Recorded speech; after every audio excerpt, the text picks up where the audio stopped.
So maybe a word of explanation why I'm doing this. Actually, this whole lecture grew out of a conversation with my students in a course module on visual culture for fourth-year bachelor students. And turned out that I, as a 48-year-old guy, knew more about meme culture and so-called alt-right culture than most of my 20 to 25-year-old students. And then we made it a public lecture and suddenly exploded. But actually, there are two people that I want to mention who have forthcoming books on this subject. And the one is the Irish journalist Angela Nagle. And she has a forthcoming book with 0 books, particularly on 4chan and alt-right troll culture. And then the American writer and expert on political right-wing extremism, Matthew N. Lyons. And I think his book might be out by now, I'm not sure. So actually, they have done more work on this than I have done, but I will go more into the visual cultural aspect of it. First question is, should this be called alt-right at all? And there I'm in discussions, particularly with my colleague and friend Wendy Chun, who says, Florian, don't use that word. You should call it simply white supremacy. I must say that I'm still thinking about this, and I'm unsure at this moment. At the moment, my counter-argument would be, when the National Socialists in Germany called themselves National Socialists, that was exactly the same reaction that the oppositional parties said, we don't call them National Socialists, but we'll call them fascists.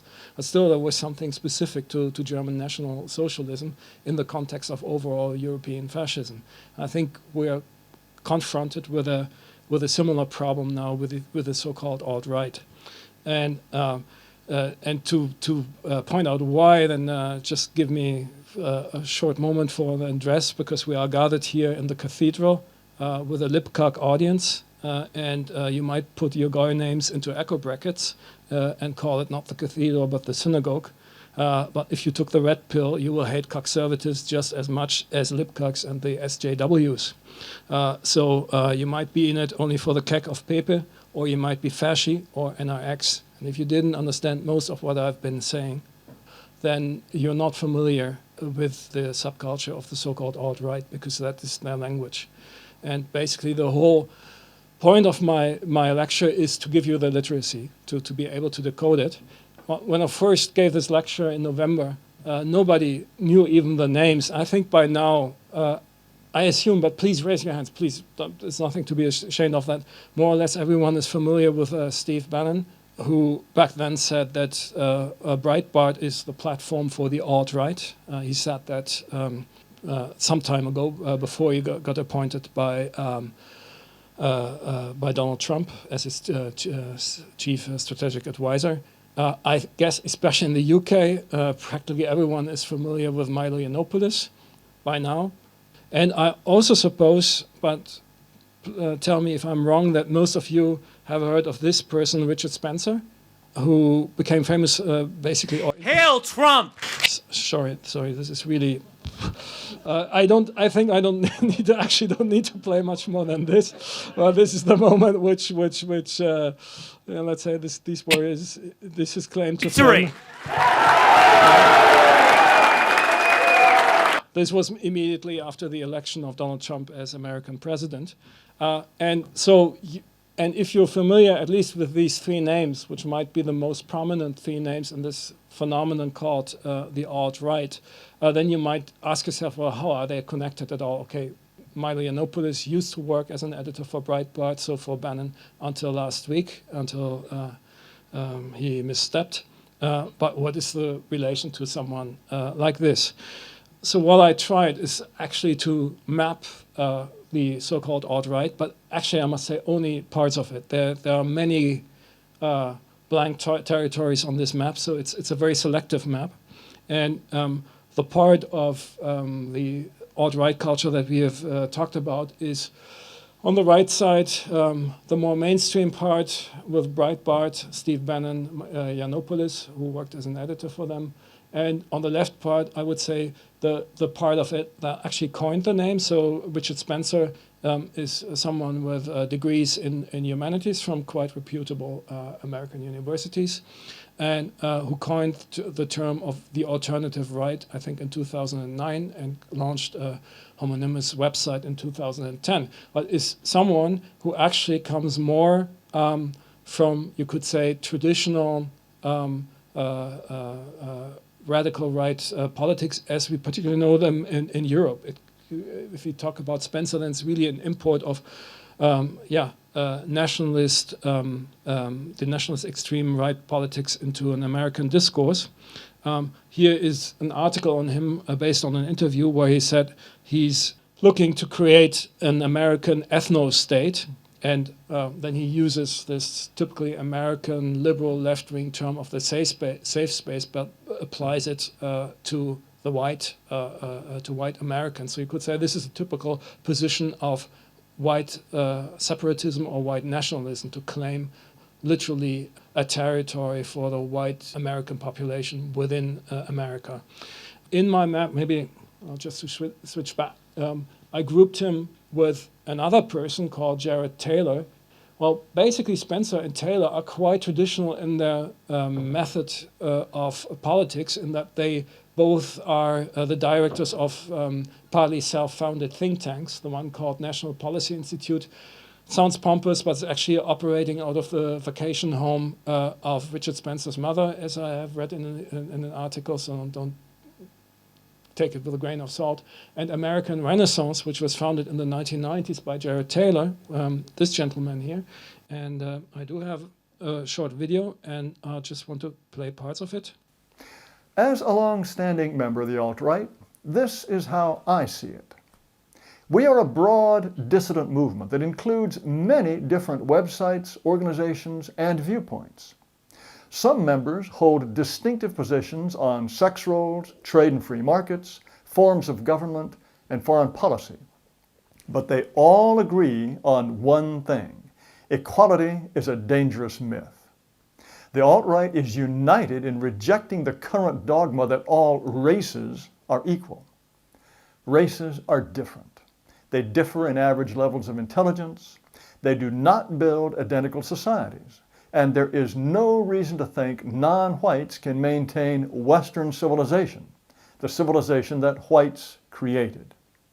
And most people prefer the culture created by their own race and prefer to be around people like themselves. Blacks, Hispanics, and Asians express this preference all the time. Okay, what you got here is basically a typical position of American, what is called American white nationalism. But on top of that,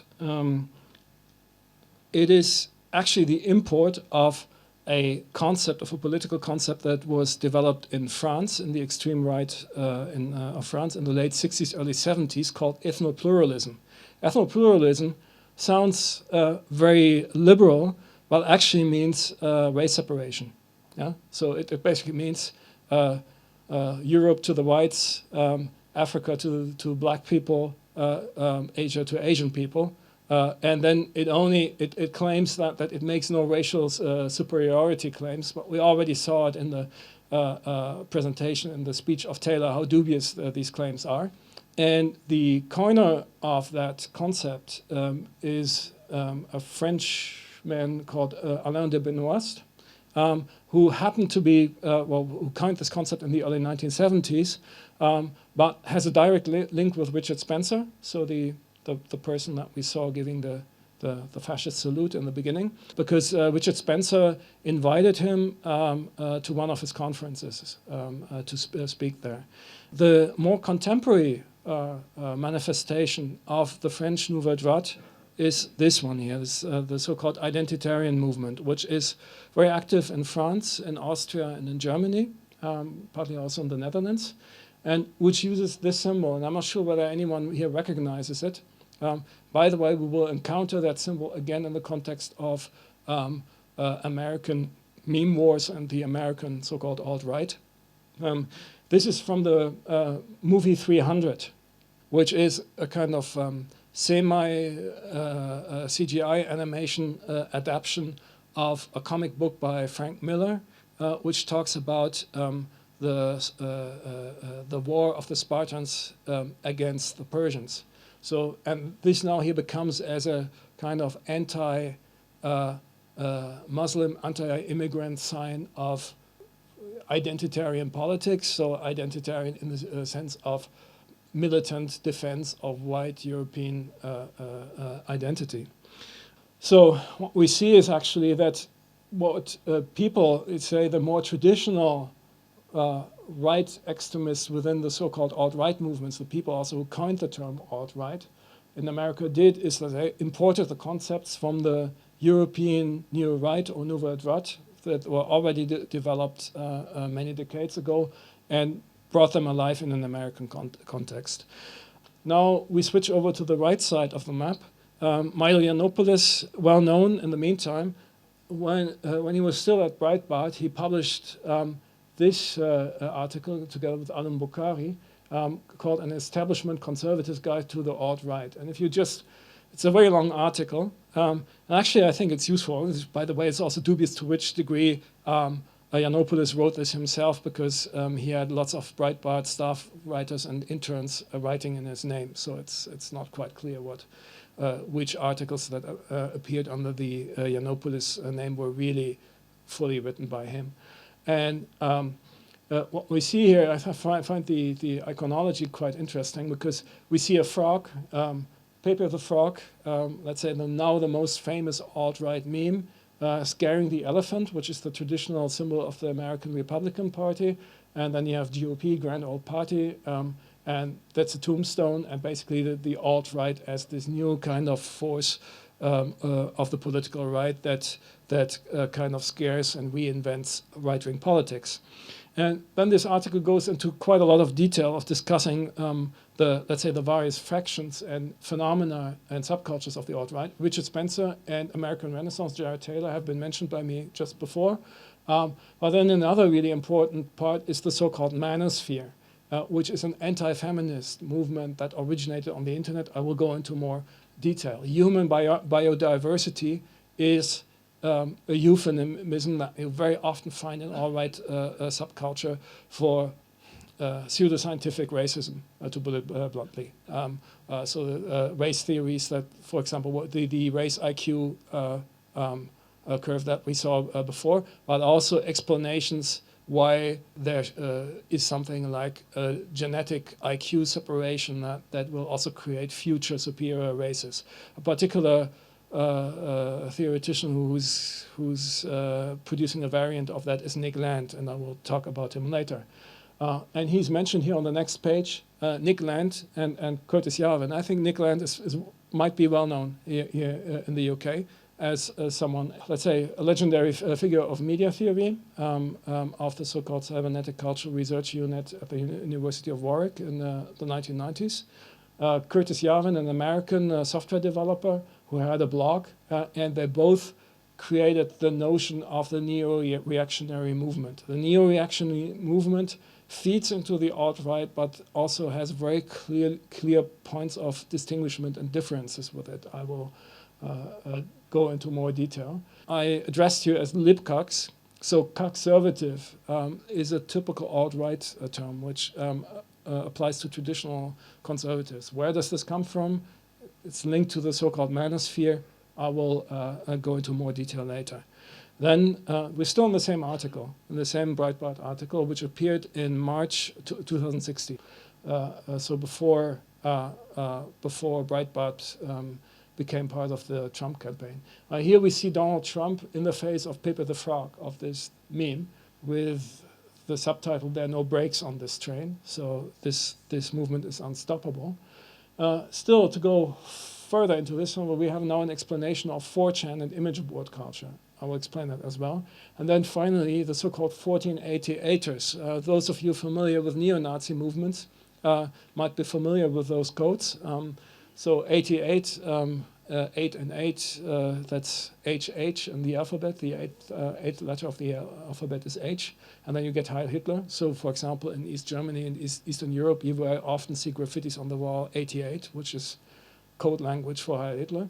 And 14 has a particular American meaning, namely it's a vow that white supremacists in the US have to give, where they say, oh God, I forgot how exactly goes, but it says, we must secure the existence of our people and the future for white children, which is a kind of standard vow that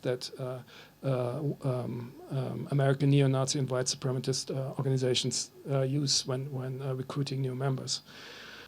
They also mention one particular notorious person, Andrew Auernheimer, also known as Weave, who has been portrayed, by the way, in a book on the Anonymous movement by a Canadian media scholar and anthropologist Gabriella Coleman, back then as a member of, or as a side phenomenon of the Anonymous movement. So there's actually quite some overlap between the alt-right meme image board culture and the Anonymous movement.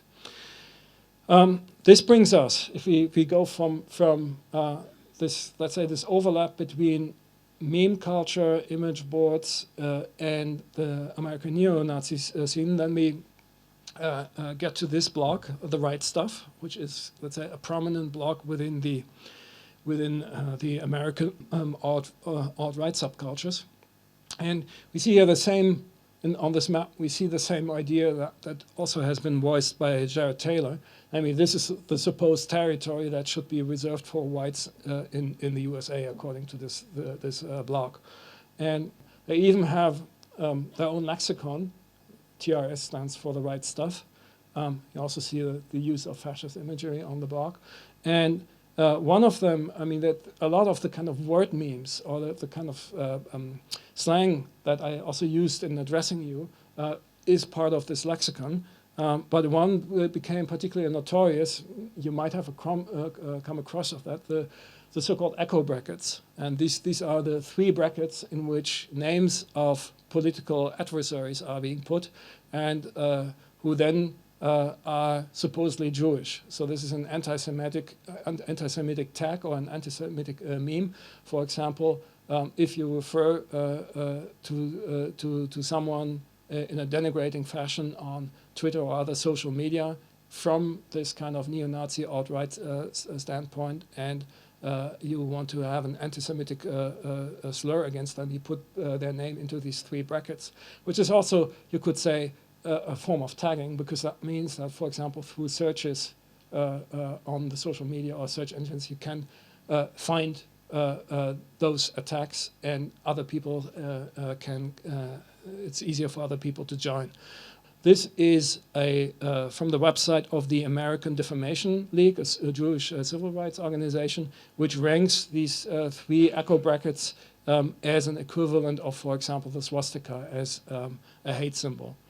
Another really influential blog in the alt-right campaign, also prior to the American presidential elections, is this one here, the Daily Stormer, which began as a straightforward classical neo-Nazi website. It takes its name from this anti-Semitic newspaper that appeared in the Third Reich. So der Stürmer means stormer in English. And but then spices it up with kind of vaporwave. If you're familiar with that kind of popular cultural trend that kind of remixes 1980s style visuals and memes. We also see Pepe the Frog and other memes here on this blog. And they have on the blog an alternative guide to that of Milo Yiannopoulos, which is interesting because it puts much more emphasis on the image board trolling and meme culture than Yiannopoulos does. And they mention, among others, one thing that Yiannopoulos doesn't mention in his article, the so-called Gamergate. I'm not sure how many of you have been familiar with that, because this might be something that you have come across outside the discussion of the so-called alt-right. I will try to explain it very quickly in a few minutes. Basically, we went, let's say, from the two factions, from, let's say, the kind of classical new right identitarian positions of Spencer and Taylor on the one hand, and the more mainstreamed versions of Bannon and Yiannopoulos and Breitbart on the right hand, which may have in common that they're still very much operating in traditional media and traditional political discourses, operating as think tanks, operating as mass media, etc., to the kind of middle ground of, well, actual neo-Nazis, which then overlap with the meme culture of the image boards. So once again, I'm not familiar how many of you know what image boards and meme culture is. If I do this in the Netherlands and continental Europe, many people actually don't know. So a very quick rundown. 4chan is perhaps the most popular and iconic of the so-called image boards, a format that has been imported, taken over from Japanese manga and anime culture. And also, if you look at the names of the different discussion boards on this website, then you see that much of it is actually related to Japanese popular visual culture. The most notorious forums, subforums of 4chan are those two, the random one, which is the kind of classical meme forum, and then politically incorrect, or /pol, P-O-L, which has become, you could say, the main ground, the main operation ground of alt-right discussion and creation of memes. So what does 4chan look like? If you actually enter one of those boards, and actually I took one screenshot where there were no pornographic images, which is quite difficult actually to do on 4chan, because most of it is like grotesque pornography. Then let's say two features stick out. On the right, you see a typical image meme. I guess that by now most of you are familiar with this format. It was actually invented on 4chan many years ago on this very board, on the random board of 4chan. The whole kind of contemporary image meme culture comes from here. The other feature of image boards like 4chan is that people do not need to sign in, but everyone is anonymous on 4chan. And then the way it works is you post something, an image and a text, and then you can reply with an image and text, etc., etc. And it's the particular thing about it doesn't have any complex algorithms there. It's hilariously simple. It's a web design and a programming stemming from the 1990s, which has been unchanged since then, which I think puts a lot of question marks behind the idea that the alt-right is a phenomenon of clever social media algorithms. I don't think so. But since everyone is by default anonymous on 4chan, well, this is where this comes from. The so-called anonymous movement with the Guy Fawkes masks. This was just people on 4chan, hanging out on 4chan. And in fact, I would go so far and say that, let's say, the current alt-right culture on 4chan and the anonymous movement are essentially the same thing, because it's people who are anonymous on 4chan. In the beginning of the anonymous movement, was even a joke to, for example, organize a demonstration or some prank or hack, and then credit anonymous, because it would be then just the LOL, the laughing out loud on the image board, where everyone knows it's just a moniker for all the people who are hanging out on that image boards and trolling. Here, concerning the actual effect of 4chan on alt-right meme culture in the larger social media, there has been a sociological study on this. This is the PDF. And they looked at the /pol forum, and they looked, for example, at the emergence of Pepe the Frog memes and how particular memes then proliferated to more mainstream political social media, such as Reddit and Twitter. And the conclusion was that by using data analytics and algorithmic methods, that 4chan indeed was the origin of most of these memes, and then in a kind of second wave they were extended and copied and distributed and disseminated on these more mainstream social media. The Gamergate, I mentioned that before, that is intrinsically linked to 4chan.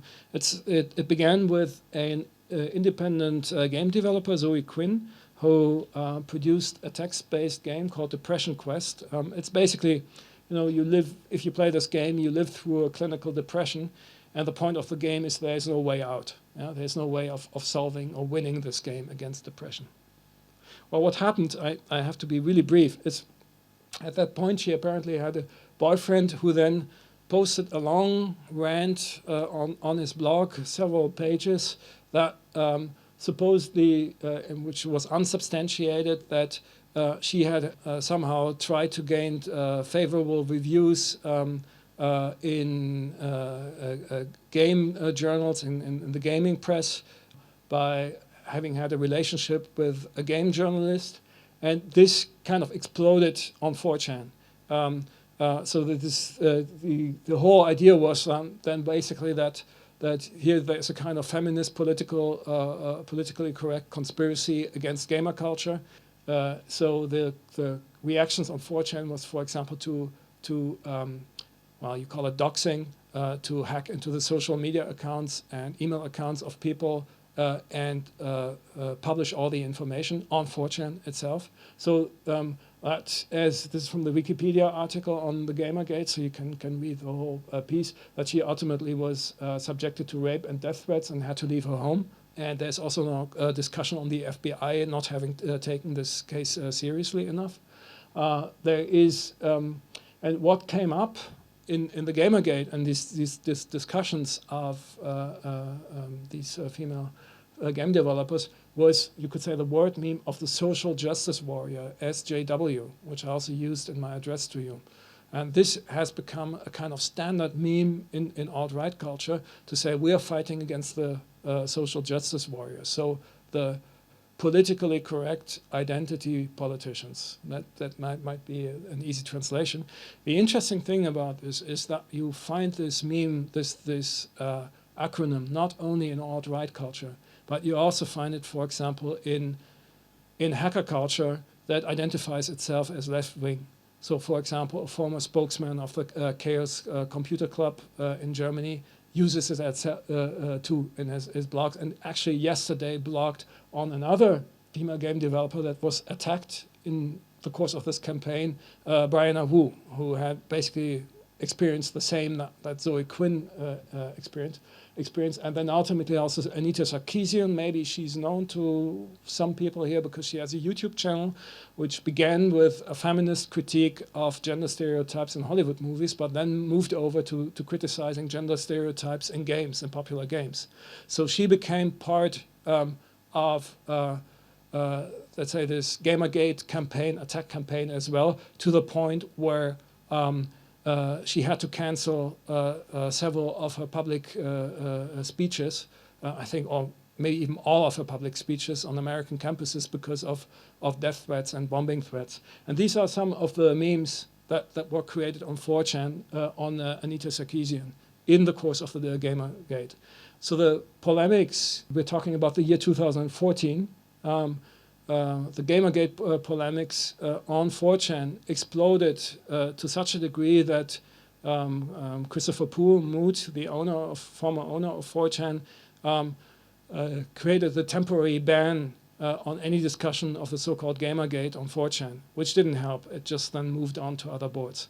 And back in that time, when this rage was going on in the image boards, there was not really a public face to it until hitherto unknown tech journalist resurfaced and gave interviews in the mass media, and that was him, Milo Yiannopoulos. This was his claim to fame. He then was in several news shows and TV shows defending the troll culture, defending the 4chan cultures, and attacking the feminist game critics. And that was also his claim to fame, to ultimately become a staff editor at Breitbart. This was the beginning of his career.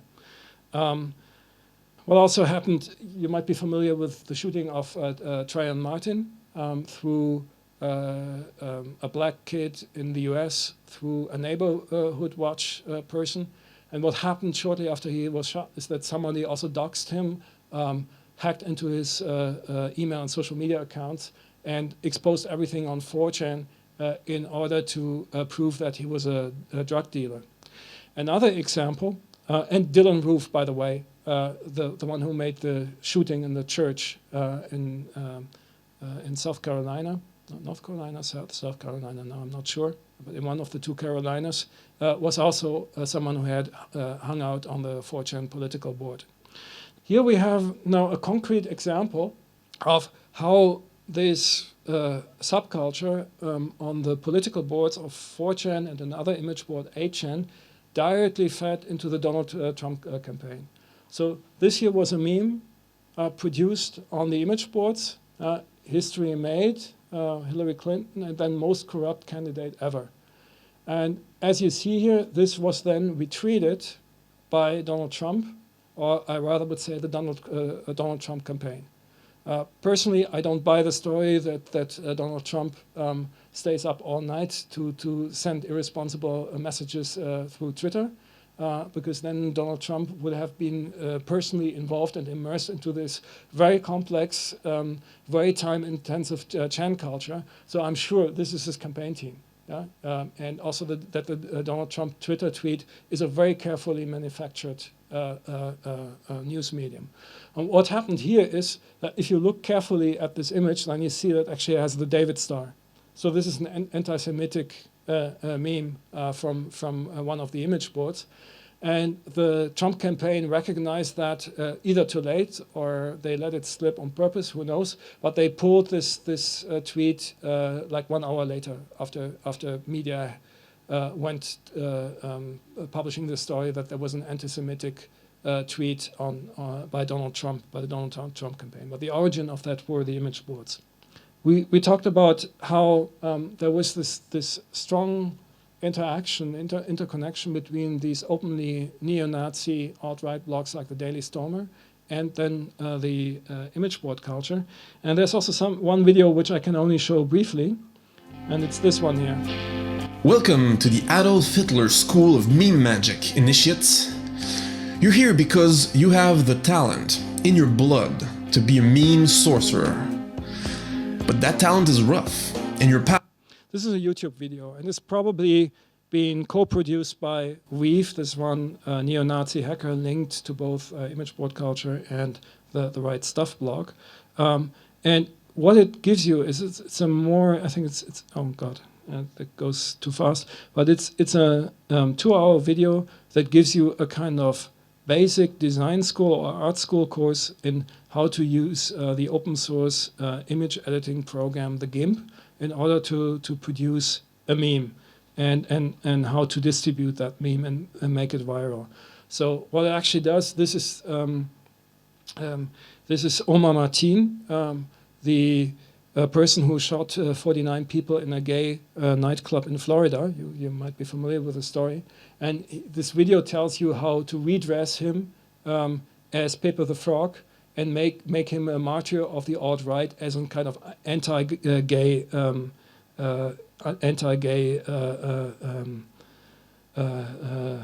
terrorist or shooter. So and then also ultimately he gets the Donald Trump cap on his head in this video. So that video is actually still on YouTube. You can still watch it on YouTube. So we're talking about Pepe the Frog, a meme that I assume some of you have at least seen in some way.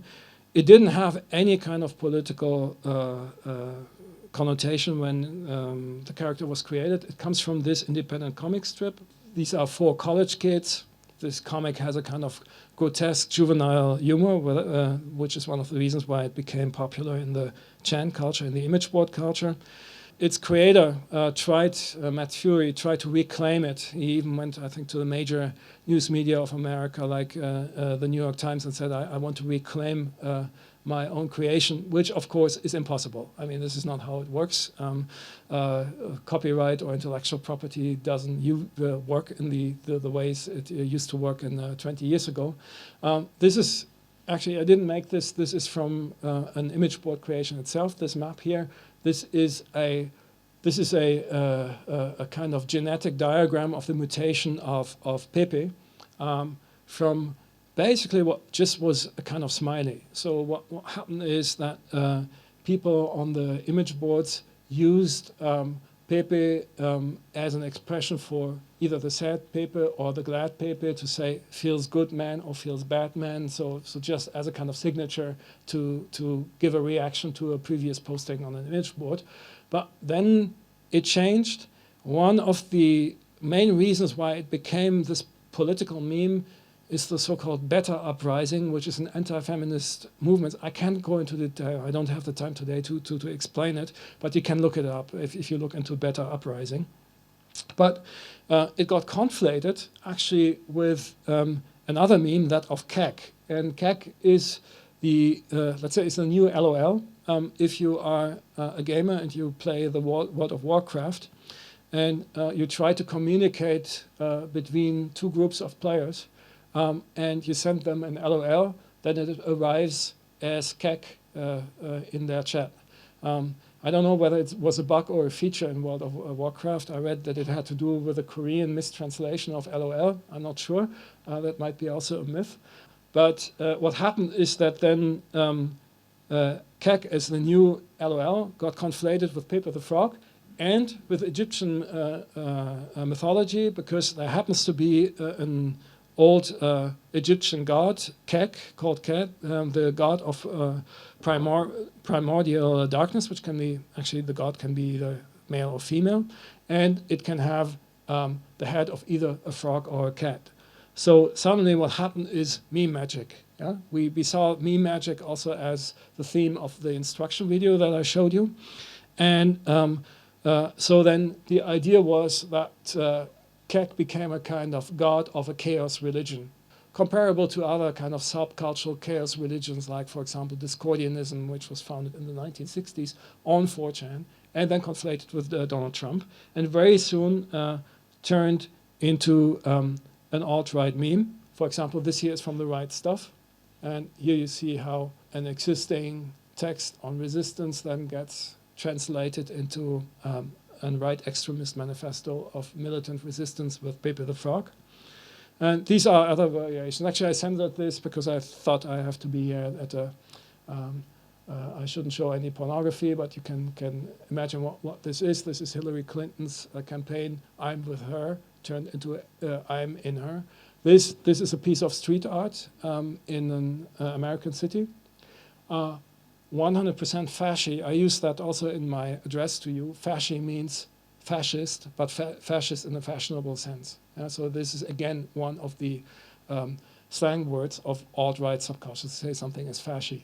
And here we see another montage, two Pepes, also many of them wearing traditional neo-Nazi emblems, like, for example, the SS or the Black Sun, used by various neo-Nazi movements for many decades. And they're shooting someone who then is a social justice warrior. It's a woman, and she has the Tumblr logo in her blue hair, because Tumblr is mostly nowadays seen as, let's say, a social medium of the political left or of alternative and feminist culture. So here it is basically Chan culture against Tumblr culture and shooting it. If I have the time in the end, I can show another video for this. So we see how, let's say, all these kind of mutations of the meme ultimately amounted to a political image, and that was officially taken over by the Donald Trump campaign. Again, that was already in October 2015, so 1 year before the election. That this image, which had been created in the image boards, then was officially retweeted by the Donald Trump campaign. So we see how this had an influence. Well, now I go into a part of the alt-right subculture that I mentioned before but didn't explain yet, the so-called manosphere. This here is another data analytics research study on the impact and, let's say, the most important multipliers of alt-right memes on Twitter.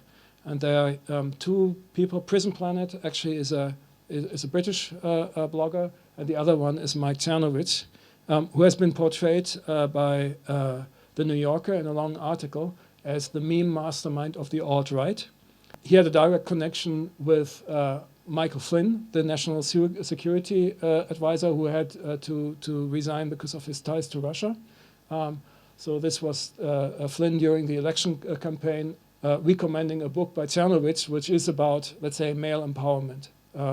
And what's the manosphere? That is something that started in 2009 with a blog with the same name, homonymous blog, in the idea of an anti-feminist movement of male empowerment. And the word of the cuck, which I used also in my address to you, has its origin in the manosphere, because here a cuck is someone whose female has been knocked up by an alpha and who is forced to raise the result. So you have the distinction of alpha and beta males. I talked about the beta uprising as a part of the manosphere culture. Google it, search it up. I don't have the time to mention it. So there's this whole idea of men being humiliated by their own partners, female partners, cheating on them with stronger men. So if that happens, then you call a cuck. And this word of the cuck, of the cuckold, then got extended to the whole alt-right culture. That anyone who was, for example, a traditional conservative, but not an alt-right or extremist conservative, was called a cuckservative. By the way, also a word that Milo Yiannopoulos allegedly used against the co-editor of him at Breitbart, who left Breitbart because he was a traditional conservative. And you have the notion of the red pill, also comes from the manosphere.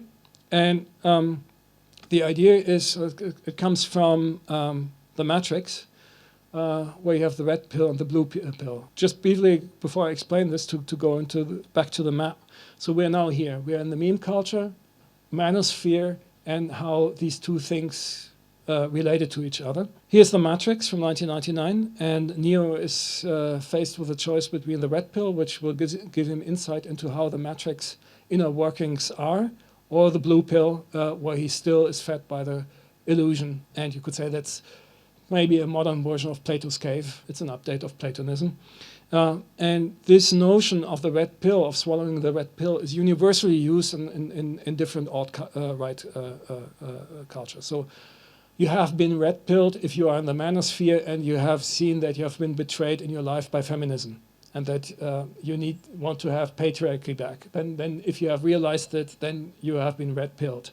The same is true, the other origin of the notion of the red pill comes from this movement, which is the last one that I'm going to cover. It's the so-called Neoreactionary movement. They use exactly the same trope of the red pill. As I said before, Neoreaction had its origins mostly in the blogs of Curtis Yarvin, who used the pseudonym, the pen name of Mencius Moldbug, and then later his co-writer and close associate Nick Land, well known in the UK from being a major figure in media studies and media theory in the 1990s. Here is a Wikipedia article on Yarvin. I'm going to skip this. And, I'm quoting from a paper on Neoreaction, and the basic tenets or the basic beliefs, points of Neoreaction is it's a form of transhumanism. So the belief that we going to have the singularity, that machines, that we get hyper-intelligent machines, but that democracy is an inadequate or inept form of governance because it's governance of the stupid, and you need a governance of the elite, so you need authoritarianism. There's different wings within Neoreaction. Some of them favor monarchy, some of them say there should be for example, Eric Schmidt from Google, or Elon Musk, or Peter Thiel as the CEO of America, as autocratic governors. There's the idea of the cathedral.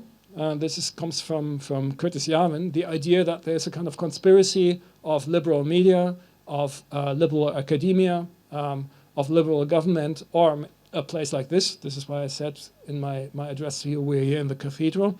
And if you have taken the red pill, then you see that the cathedral is an illusion, that this is a sham played on you, an egalitarian sham. It is also in favor of eugenics and social Darwinism. We'll go into that more, and also into traditional gender roles, and there's the overlap also with the manosphere.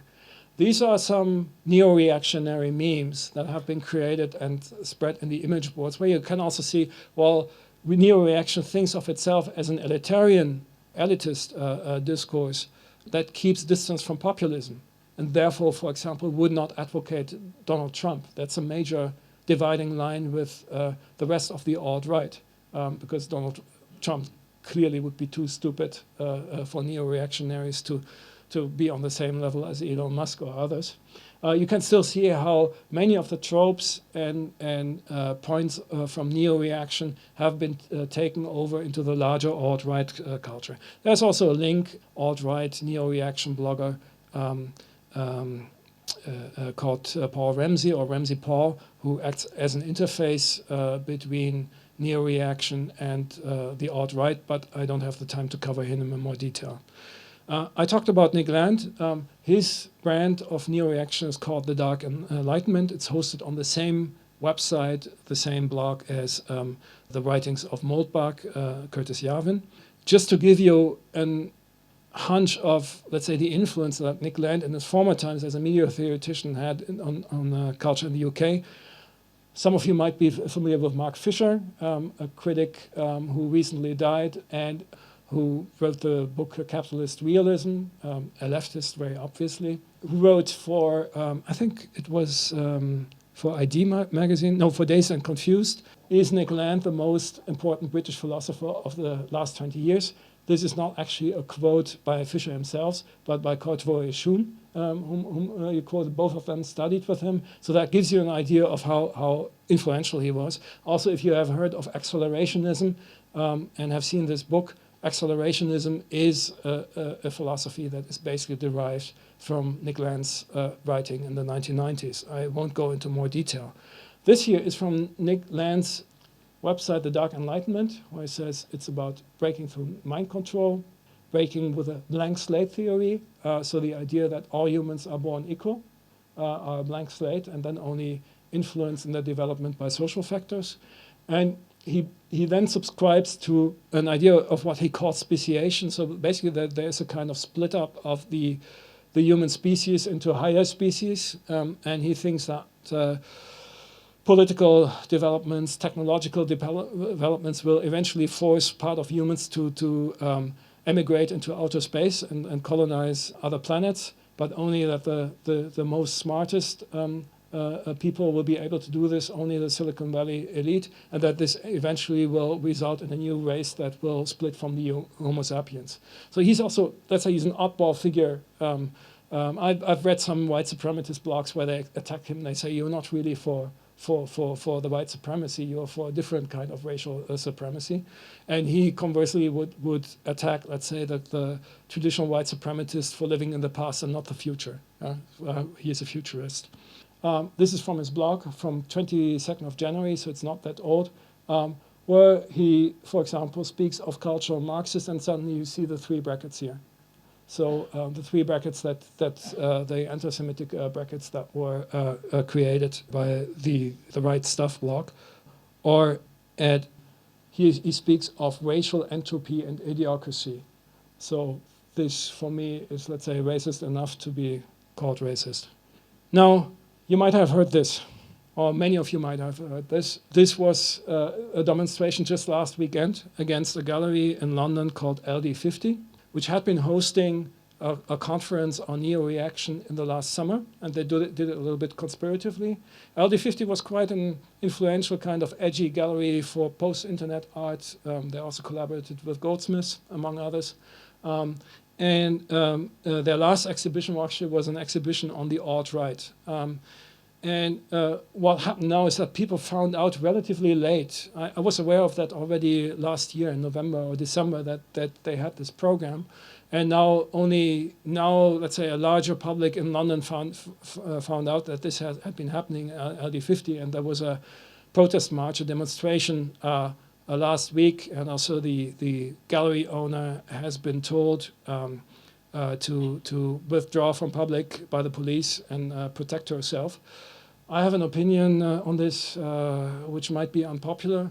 I mean, clearly, if you look at the program of the Neoreaction conference that she had clear white supremacists on the panel. It was not balanced out in any way. It was conspiratively organized. It's very clear that there was a political agenda behind that. On the other hand, I see a slight phenomenon of shooting the messenger. Because once again, the person who was crucially involved in this conference was Nick Land. Him personally, he was there in the gallery. Well, nobody speaks about Nick Land. I failed to see any kind of public statement yet about Nick Land's contemporary politics in the UK intellectual world. So I think it's rather easy to attack this gallery, and it's also, let's say, quirky owner than actually attacking the ideological forces that are behind it. So I find this rather problematic, and to make myself maybe even more controversial, in a way, I mean, okay, the politics of this gallery is clear and not something I would support, but an exhibition on alt-right memes, as it has been done by LD50, for me is, if it were properly contextualized, more interesting and relevant than, for example, a safe exhibition with minimalist work by Liam Gillick. Yeah? So I have some issues with this kind of attack. I skipped this blogger, who is the link between Nick Land and the traditional alt-right. Basically, I've come to the end of my presentation. I also have to come over to the end of my presentation because I'm 5 minutes over time. So we have basically gone through the whole map, right? Hopefully this has given you some literacy or vocabulary on these subcultural phenomena and how they are related. What we experienced prior to the American presidential elections is now being historicized in the alt-right meme and image board culture itself as the great meme war. This is from Reddit. And the very last thing that I have, but that I stop it, is this video. Maybe we can see it later if there's some time after the discussion and not now, which is something that has been posted on YouTube and the Encyclopedia Dramatica. The Encyclopedia Dramatica used to be the kind of irresponsible, absurdist Wikipedia of the image boards and the anonymous movement, and now lately has really turned into an alt-right publication very clearly. And this video is from its article, illustrating its article on the Great Meme Wars. And you will recognize not only Pepe the Frog, but many of these memes that I've introduced in my lecture in it. So, yeah. Okay, a few minutes. Okay, and I might turn the volume down and stop it from time to time to explain the images.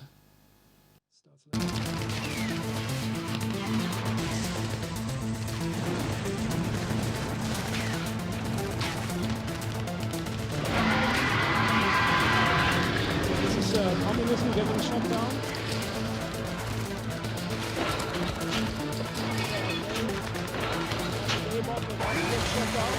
Bulbasaur, get down!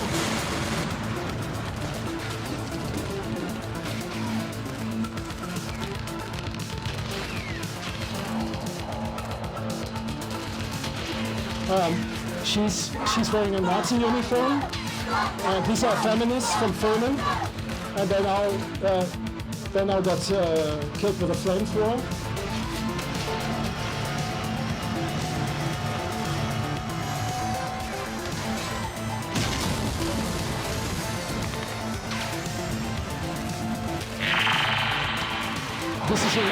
This is an alt-right blogger. This is the I'm with her, the Hillary Clinton campaign logo. This is another alt-right blogger.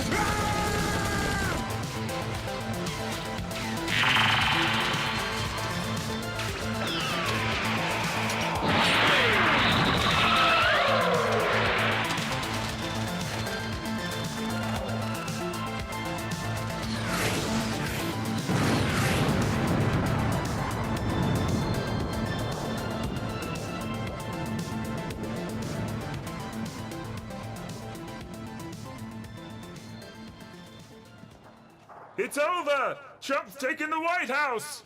The battle for the presidency is won! Oh boy, fellas. Does this mean we can go home now that the war is finished? Nothing is finished. The battle for Washington is now... Here you see the lambda of the identitarian movement on his helmet, which I showed before. And this is another meme. Oh, sorry. I mean, maybe I stop it there, and you can also watch it yourself. Basically, these are counter memes against the alt-right, and hopefully you now have the literacy to read them. That, for example, you can say multi-culti Kek, that you know what this is. Based Milo. Wished I lived in V for Vendetta, a reference to the anonymous masks. And then here, blacked.com, which is actually, I didn't mention that. So this is a whole genre in American pornography, which is, it's all about white couples and the wife having sex with a black man while her husband is watching and gets humiliated by that. So the whole notion of being cucked or being a conservative or cuck liberal is also rooted in that porn genre. And you see all these elements of alt-right visual culture and meme culture assembled in these bullshit bingos. Thanks.